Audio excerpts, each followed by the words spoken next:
Hello and welcome to this week's episode of Hashtag Leadership What's on Your Mind, a podcast to really make you stop and think about your leadership journey by bringing great people in to tell their story and share their perspectives on leadership. So today we are speaking to Garry Ridge. Hi Garry, how are you doing? G'day Stuart, great, thank you, lovely to be with you. Well, thank you so much for joining me today. And you're over in San Diego, so thank you so much for joining me. It's 8 o'clock your time, 4 o'clock our time. It's a privilege to have you on. I've said to you, we've got 20 minutes to share your story, but we can see from your branding and your colours, you're from WD-40 company, you're the CEO. So just for the people who don't know you, introduce yourself for me and I'll start the timer. Yeah, great. Yeah, g'day Stuart, and hi to everyone listening in. I'm Garry Ridge. I often call myself the consciously incompetent and probably wrong and roughly right CEO and chairman of WD-40 company. And as you can probably tell by my accent, my homeland is not the US. I'm an Aussie. I grew up in Sydney, Australia. I moved to the United States in 1994. I joined WD-40 in 1987 in Sydney, in fact. And then in 1997, I got the privilege to lead the WD-40 company. And interestingly enough, we've just turned 67 years old. The company was formed on September 23, 1953 in San Diego. And the product was developed to stop condensation and corrosion in the umbilical cord of the Atlas space rocket. And in fact, our company name back then was Rocket Chemical Company. So the product came out of the space industry. And a little bit of trivia for everybody, if they don't know why it's called WD-40. The scientists or chemists back then were developing the formulation. There were 39 formulas that didn't work. The 40th formula worked, so they named it Water Displacer 40th Formula. Brilliant. I love that. I love stories like that because, and again, in leadership and growing your business and the amount of stories where it's persistence, it's consistency, it's getting to that number. There's a couple of other businesses that are founded on and quite open and honest about the amount of times they failed, but they got there eventually. So that's amazing. So, guys, thank you so much for that introduction. We're going to start with just a simple question, as we do with most guests. Whether you were aware of it at the time or it's on reflection, when did your leadership journey start?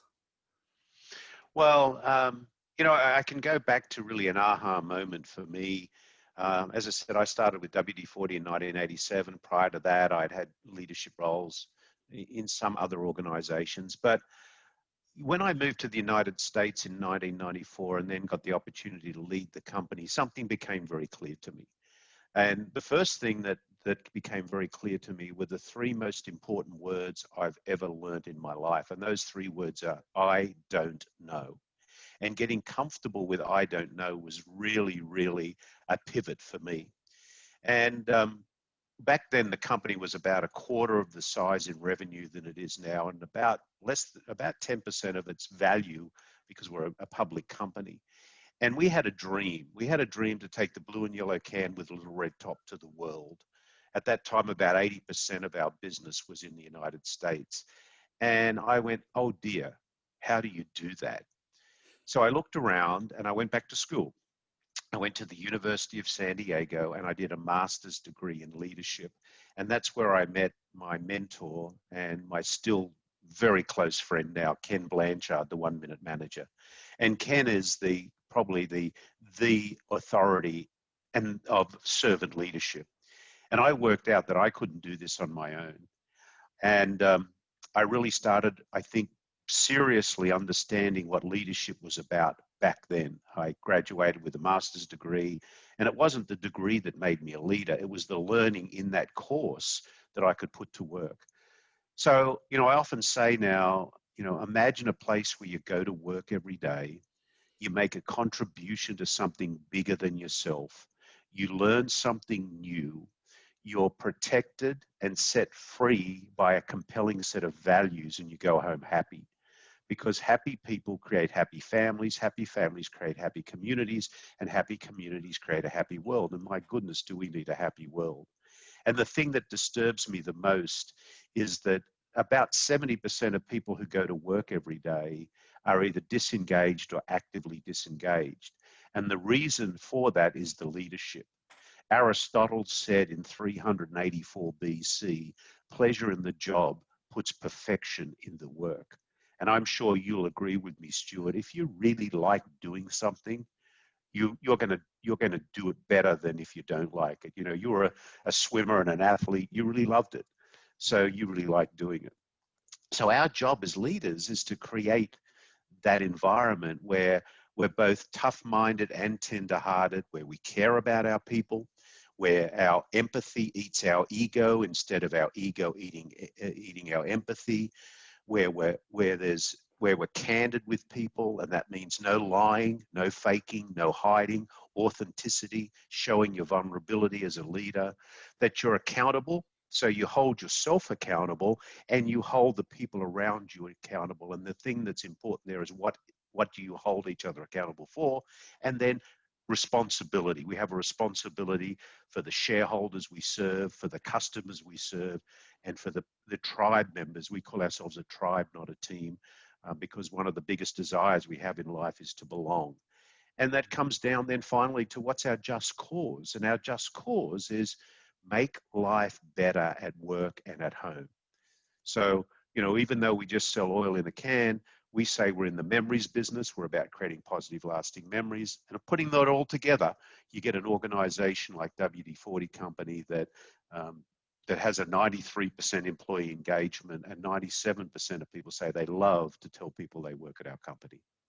Yeah, that's amazing. And what a great, I talk all the time about, it's the environment you create.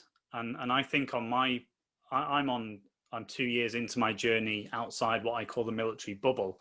But I'm amazed about how many people don't understand or see the opportunities they have to control that environment through themselves. And I talk all the time about self-leadership and the fact that the impact you can have on others. So that's really important. And it's great to hear a company doing it well. What do you think are some of the barriers that you've had to overcome to create that environment? I have an algorithm for creating a great culture, and I'll share it with you and those that are with us today. Culture equals, parentheses, values plus behavior, close parentheses, times consistency.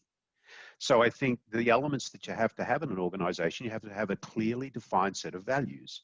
What are the values of the organization? Then plus behavior. What do I mean by behavior? This is where, as a leader, if you love your people enough and you care for your people enough and you're brave enough, you will not only see the importance of recognizing when they're great behavior and the great results, but you'll have the courage to go to them when you need to redirect them and say, hey, Stuart, you know, may I share something with you? I think as your coach, and we don't have managers at WD-40 Company. I think this will appeal to you, Stuart, with your athletic background. Everybody is called a coach. So you report to a coach. Your direct report is the person you coach. And our responsibility as a coach is not to run on the playing field, because bad coaches run on the playing field. Our responsibility as a coach is to be on the sideline and in the locker room, helping them develop the behaviors they need to have to win the game. And then we have to do it consistently, day after day after day after day after day. Because building a great culture is simple, it's not easy. And time is not your friend. You can't take fairy dust and sprinkle it over an organization and say, now we have a great culture. I don't know about you, but when I went to school back in Australia, you know, I went to science class and they give you a petri dish, right? And you actually grow culture in the petri dish. And what did the science teacher tell us? Watch that petri dish. If you see antibodies and toxins getting in there that could affect the growth of good culture in that dish, you've got to get them out, or you've got to treat that to make it great. So leadership is a contact sport, and you have to be playing that contact sport every day. Yeah, I love that analogy. I love that. It's awesome. And so I wrote down a word when you were talking about your education. I've got this book that you'll recognize.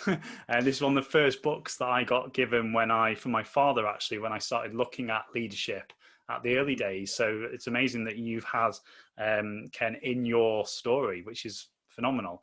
I've just written down the word simplicity, because it's amazing how many people I see that are overcomplicating. I had a quick flick through this because I've not looked at it for a number of years, but I still, in my teachings and practice, go back to the fact of this is not a 600-page document. And I love the simplicity and the implementation of it, because it's so easy to do, and taking leadership off the page. Just tell me a little bit about your experience and that time when you thought, I've got to go back to school and learn, because from my perspective, and also from what I see in others, it's amazing when the people who are winning out there with leadership and in business are the ones who are lifelong learners, and they don't need to know all the answers. And you've alluded to that. It was being massive in your journey. What made you think about that you had to go and learn and keep on, let's call it the hamster wheel of, if I stop at any point, it's not going to be great for the organization, you, or the teams? It's funny you should ask that. When I went back to the University of San Diego and I was in the class, and most of the people in my cohort were people that had been in leadership roles for a while. They all said to me, "Why are you here? You're a CEO. You don't need to be here." I said, "That's why I'm here. I need to be here because I am the CEO. And I need to ensure that I confirm what I think I know and learn the things that I don't know. And I need to be in a position," and that's carried on forever. I now teach at USD. I'm an adjunct professor there, and you learn so much as you teach. I teach a class on culture. Actually, in the program that I went through 20 years ago, I actually do a class in that program. I've been doing it for about Brilliant. 10 years. I teach a class at the university, at UPenn, and I do other teaching, so that's very important. But I wanted to be really a consistent learner, and we say at WD-40 Company, we don't make mistakes. We have learning moments. And that's really what's embedded in our culture. And a definition of a learning moment is a positive or negative outcome of any situation that needs to be openly and freely shared to benefit all people. And one of the things that scare people off is failure. And failure to me is irrelevant. It's what you learn from the experience. So if you think about it, education is when you read the fine print. Experience is when you don't. You put both of those together and you get learning. From learning, you get knowledge. And when you put knowledge to work, you actually become wise. So I think learning is a lifelong, when you stop learning, you die. Mandela said, I won't quote it exactly, but education is the most powerful tool we can use to change the world. And learning is the most. So, think about if we had closed minds to learning now after going through COVID. I have a list that I've created over the past 32 weeks of all of the learning moments I've had during COVID. The first one which was amazing, was in times of real and great need, people can pivot around fear. And one of those fears was going virtual. We as a company on March 13th, we went virtual globally overnight. So suddenly the people we said, have a nice weekend, we'll see you on Monday, we haven't seen them in person for 32, 33 weeks. We had all this technology in our company to be virtual, but we weren't using it because we were afraid. We were afraid to show our vulnerability. We were afraid to, we didn't want to be seen to not be competent. Now that doesn't matter anymore, because a great need had us pivot around that fear. So it's okay now for the cat to walk across the desk, or for the dog to bark, or whatever, when you're involved in something. So yeah. I think I just love learning. I have a sign off on one of my emails that's on Encaro Imporo, which means learning I always am. Amazing. So just right back at you there, what are you currently learning? How do you still learn, like right now, moving forwards? Yeah, I'm involved in a number of different groups. A group with Marshall Goldsmith, the #1 coach in the world. It's called MG100. We have a study group around that we get together. I read a lot. I have 2 books on my bookshelf right now. One is called Think Like a Monk, and the other's called Why Are We Yelling? One's about communication, and the other's about thinking like. I think it's Jim Shetty. I think it is. He's an Englishman, actually. Okay. But I read, I listen, and again in teaching at school, I learn a lot because I need to do the preparation to be up to date with the information and the latest that I'm sharing with the people in the cohort. Yeah, fantastic. So we've only got 5 minutes left. I want to really pick your brains a little bit because our audience I sometimes use the analogy of a leadership ladder, and we are all on, but this is like a ladder that doesn't end because Right, there's no end to our leadership journey, as we've just alluded to, learning and developing. right. Some people who I've had the privilege of being on this podcast, I sort of, in my head, in my perspective, put them on a ladder at certain points.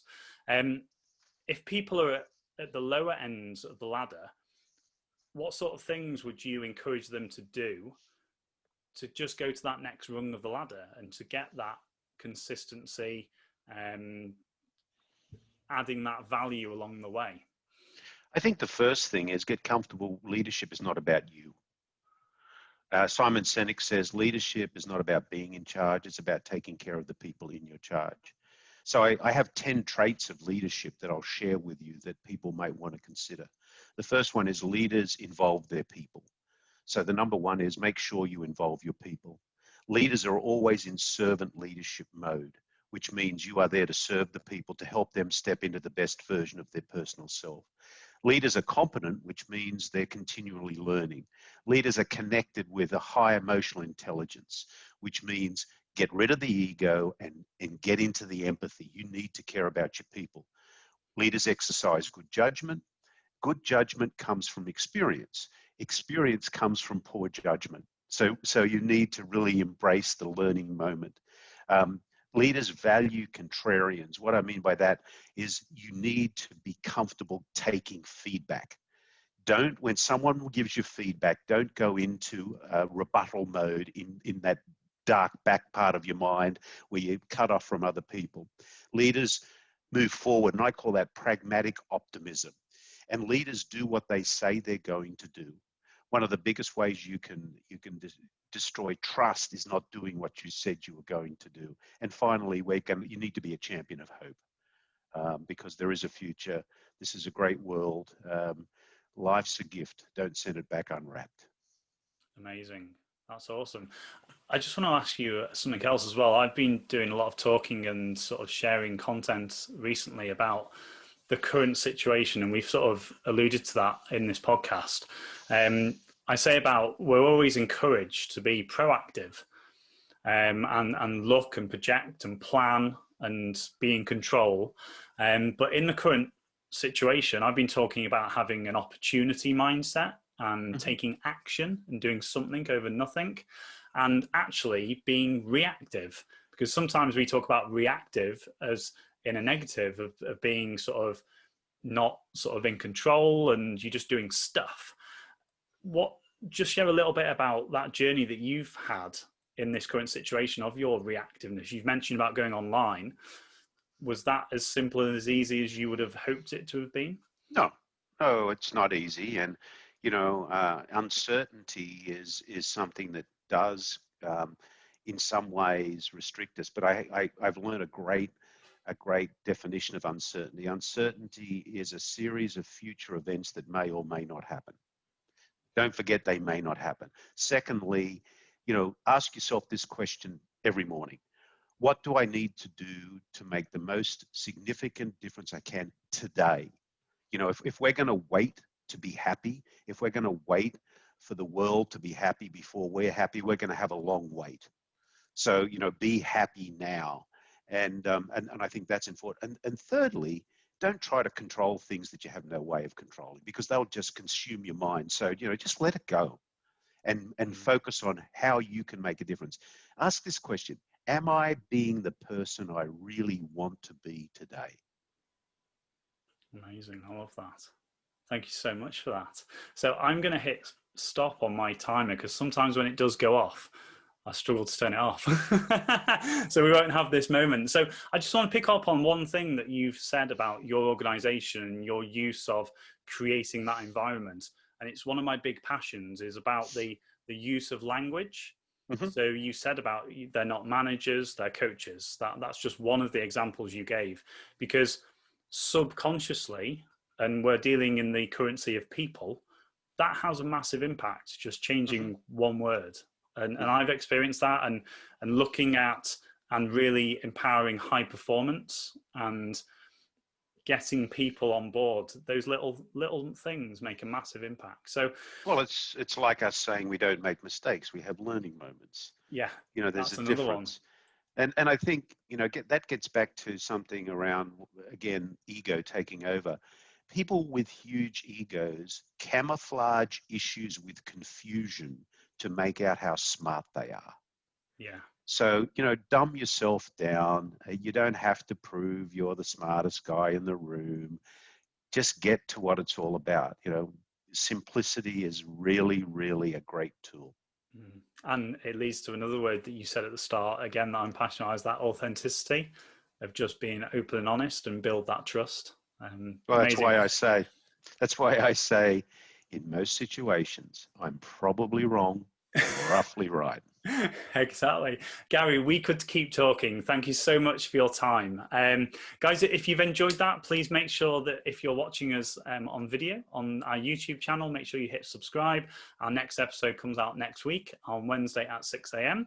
If you're watching on your podcast provider, please make sure you hit us a review and share across your social media platforms, and just let us know what your added value and what your gain was from this episode. So it just leaves me to say, have a great day, Garry. You're over in San Diego. You've got the whole day ahead of you. Thank you so much for your time. It's been my pleasure. Thank you so much. Excellent. Guys, we'll see you next week. Take care. Bye.